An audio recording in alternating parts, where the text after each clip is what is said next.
On March 2, 2026, the world changed. Ibrahim Jabari, an advisor to the commander of Iran's Revolutionary Guards, made a simple announcement. The Strait of Hormuz was closed. Any ship attempting to pass would be considered a legitimate target. 24 hours later, global oil prices briefly touched $120 a barrel, a level not seen in years. Within a week, ship traffic through the strait had dropped by 97%, and the world woke up to a nightmare that energy experts had warned about for decades. The most important oil route on Earth had been cut. The Strait of Hormuz is not just another shipping lane. It is the single most important energy choke point on the planet. Normally, 20 million barrels of oil pass through its narrow waters every single day. That's 20% of global consumption and 25% of all seaborne oil trade. When Iran closed it, they didn't just threaten one country, they threatened every country. The Strait of Hormuz carries about a quarter of the global seaborne oil trade and significant volumes of liquefied natural gas and fertilizers. In this 90-minute documentary, we'll explore every dimension of this unfolding catastrophe. We'll examine why the strait matters to every person on Earth, not just to oil traders, but to families buying food and farmers needing fertilizer, to entire economies dependent on stable energy prices. We'll analyze the military options, the diplomatic failures, and the global scramble for alternatives. And we'll ask the question that no one can yet answer. When will the oil flow again? Let's start with geography. The Strait of Hormuz connects the Persian Gulf to the open ocean. It's the ultimate bottleneck. It's bordered by Iran to the north, and Oman and the UAE to the south. At its narrowest point, it's just 21 miles wide. But within that narrow channel, ships must navigate shipping lanes that are only 2 kilometers wide. It's a high-stakes tightrope walk. As naval expert Mark Norman puts it, it actually doesn't take a lot to wreak havoc in a very tight piece of water like this. For the countries bordering the Gulf, the strait is the only way out. Saudi Arabia sends more than 90% of its oil exports through these waters. Kuwait and Qatar send 100%. Iraq is almost entirely dependent. These nations are geographically locked to this single exit. When Iran closed the strait, they effectively shut down the export capacity of their neighbors. Pipeline alternatives are far too limited to compensate. According to the EIA, the Strait of Hormuz is a major world oil transit choke point, through which nearly 20% of global oil supply flows. But it's not just the exporters who depend on the strait. The importers are even more vulnerable. China gets 60% of its imported oil through this choke point, Japan, 80%, South Korea, 75%, India, 85%. For these countries, a prolonged closure isn't an inconvenience, it's an existential economic threat. A disruption here would trigger a global energy shockwave, paralyzing industries and sending oil prices into a tailspin. As UNCTAD warns, disruptions in the strait compromise energy supplies, particularly to Asia. The world is watching the water. On March 2, the announcement came. Ibrahim Jabari, a senior advisor to the commander of Iran's Revolutionary Guards, declared the Strait of Hormuz closed. He warned that any ship attempting to pass would be considered a legitimate target. The world had crossed a line, and Iran was responding in the only way that guaranteed global attention. The Strait of Hormuz is closed to ships belonging to Iran's enemies, specifically the United States and Israel. The world was now on notice. The most critical oil transit point on the planet was under threat. Under international law, straits used for international navigation cannot be closed. But Iran's position is that they are at war. In their view, the strait is a theater of conflict, and ships belonging to enemy nations are legitimate military targets. This legal gray area has left the world scrambling for a response. CBC analysis confirms the severity of the label. Global markets reacted instantly, and military leaders convened emergency sessions. The question was, what happens next? The threat wasn't empty.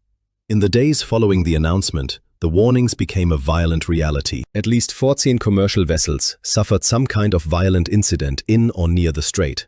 8 mariners were killed. Oil and gas facilities were hit. Smoke rose from burning fuel tanks at Oman's port of Salalah. The message was clear. Iran meant what it said. The strait was no longer a safe passage. Energy prices spiked globally as the realization set in. This wasn't just a threat. It was an active maritime blockade. As the world braced for escalation, the question wasn't if more attacks would come, but how far Iran was willing to go. Before the crisis, the Strait of Hormuz was one of the busiest waterways on Earth. More than 100 of the world's largest oil and LNG tankers passed through every day. It was a well-oiled machine, moving 20 million barrels of oil to waiting markets every single day. This resource superhighway normally hosts more than 100 of the world's largest oil and liquid natural gas tankers every day. The lifeblood of the global economy flowed through this narrow passage without interruption. After the closure, the strait went silent. According to UN Trade and Development, ship traffic dropped by a staggering 97%. The handful of ships still moving were the brave ones, or those with special diplomatic arrangements. The world's most important waterway had become a ghost channel, a silence that shook the global market. Since February 28th, according to UNCTAD, ship traffic through the Strait of Hormuz has dropped by 97%. With no way to export, producers had no choice but to cut production. Saudi Arabia shut down its Safaniya and Zuluf offshore fields. Saudi Arabia cut output by 20%. Iraq's production plummeted by 70%, and the UAE's dropped by half. In total, analysts estimated global supply was short by 7 to 10 million barrels per day, nearly 10% of world demand. As one energy analyst put it, this is by far the largest challenge ever faced by the oil and gas sector in the region. The markets reacted instantly.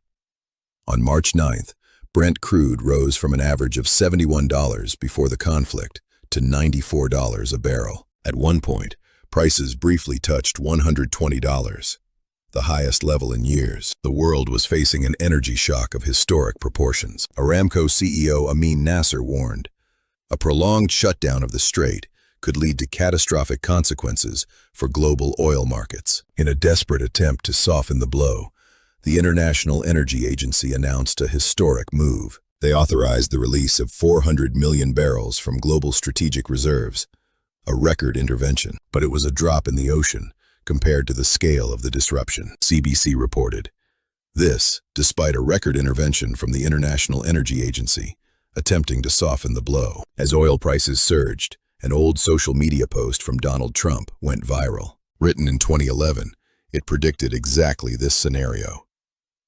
Once Iran has nuclear weapons, they will shut down the Strait of Hormuz. He warned that oil would exceed $300 a barrel. The post had new resonance now. Money Control noted that Trump's 2011 warning resurfaced as the crisis intensified. On March 9, the CEO of Saudi Aramco, Amin Nasser, addressed the world. His warning was stark. A prolonged shutdown, he said, could lead to catastrophic consequences for global oil markets. He described the current crisis as by far the largest challenge ever faced by the regional oil and gas sector. Nasser warned that this disruption threatens wider repercussions for aviation, agriculture, and the automotive industry. Global oil inventories were already at their lowest level in 5 years. Nasser warned they would decline even more rapidly if the crisis continued. The world was drawing down its emergency supplies just to keep running. His final word: inventories are at a critical low and could drop further if navigation isn't restored. The crisis wasn't just about oil. Higher energy prices ripple through every sector of the economy. Agriculture needs energy for irrigation and fertilizer, costs that are now soaring. Manufacturing grinds to a halt when energy becomes too expensive. The entire global economy is at risk. UNTAD warns. Higher costs may increase food prices and intensify cost of living pressures for the most vulnerable. As the crisis deepened, President Trump made a direct appeal to America's allies. Speaking to reporters aboard Air Force One, he called on roughly 7 nations, including China, Japan, South Korea, Australia, France, and the UK, to send warships to the Strait of Hormuz. His argument was simple. These countries depend on the strait for their energy security, so they should help protect it. They should protect their own territory. The United States has significantly less dependency on the strait compared to other global powers. Trump took his appeal to social media as well, posting on Truth Social that he was calling on China, France, Japan, South Korea, the United Kingdom, and other countries to join a team effort to send warships and help escort oil tankers through the strait. It was a direct test of Allied solidarity, and the response would reveal just how isolated America had become. I have put pressure on nations with a high dependency on Middle Eastern crude to assist in policing the waterway. Australia was the first to respond, and the response was a firm no. Cabinet Minister Catherine King told the ABC that while the waterway was vital, Canberra had received no formal request, and maintained no plans for deployment. We won't be sending a ship to the Strait of Hormuz.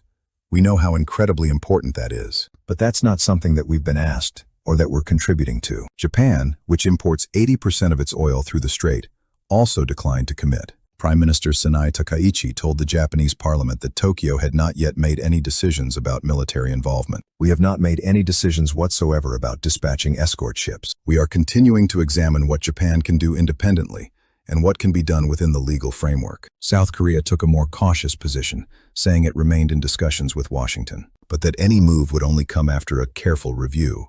In practice, that meant no ships anytime soon. Any potential move would only occur after a thorough and careful review of the situation. The message was clear. Seoul was not ready to mobilize its naval forces for this mission. China, the world's largest oil importer, also avoided any commitment. A spokesperson for China's embassy in Washington said that all parties have the responsibility to ensure stable and unimpeded energy supply, and that Beijing would strengthen communication with relevant parties. No mention of warships. That response fell short of any public pledge to deploy naval forces. Britain's Prime Minister Keir Starmer took a diplomatic approach. He discussed with Trump the necessity to reopen the strait to mitigate global shipping disruptions. Britain was working with allies on a range of options to support commercial shipping, but stopped short of making any commitment to send ships. France and Italy began exploring a different path: negotiation. Reports indicated they had started discussions with Iran about restoring tanker traffic through diplomatic channels rather than military force. EU ministers were not expected to decide immediately on extending the bloc's naval mission to the Strait of Hormuz. This reluctance highlighted the deep fissures in global leadership as the crisis continued to unfold. Why are allies so reluctant to send warships? Because the threat isn't conventional. Iran knows it cannot win a traditional naval battle against the U.S. Navy. Instead, they fight asymmetrically, with speedboats, missiles, mines, and drones. Naval expert Justin Crump notes that while Iran's traditional navy has suffered losses, the Revolutionary Guard's asymmetric weapons remain the primary danger. The most lethal weapon in Iran's arsenal may be the mine. Cheap to deploy, difficult to detect, and capable of crippling even large warships. In 1988, the frigate USS Samuel Roberts hit an Iranian mine in the Persian Gulf. The mine reportedly cost $1,500 to make.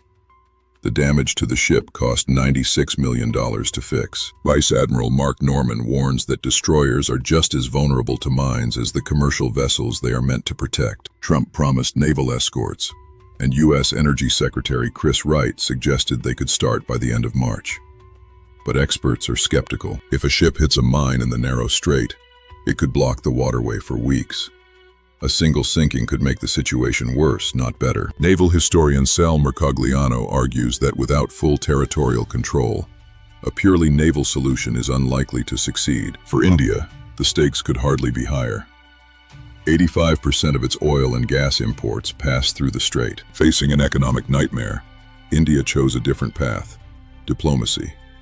Minister Jaishankar emphasized reasoning and coordination. Jaishankar stated that it is better to reason and coordinate to find a solution than to face the alternative. India engaged in direct talks with Iranian officials.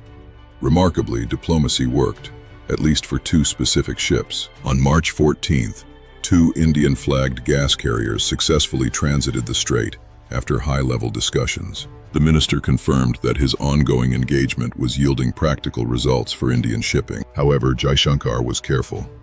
There was no blanket arrangement. Every ship movement required individual negotiation. But for a country facing economic catastrophe, even a partial solution was better than none. Every successful transit was a victory. On March 10th, the UN added its voice to the growing chorus of warnings. The UN Trade and Development released a report detailing the potential impacts of a prolonged closure. The message was stark.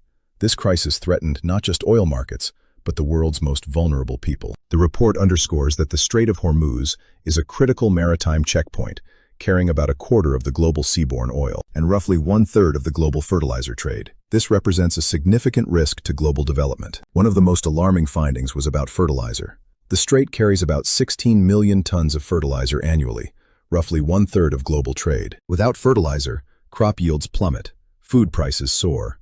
The world's poorest are hit hardest. Higher energy, fertilizer, and transport costs may increase food costs and intensify cost-of-living pressures. The resulting ripple effects go far beyond the region, affecting energy markets, maritime transport, and global supply chains. The UN report stressed that many developing countries already face high debt burdens and limited fiscal space. Rising energy and food costs could strain public finances and household budgets, heightening social pressures. The resulting ripple effects go far beyond the region, affecting energy markets and global supply chains. The poorest will suffer most, as always.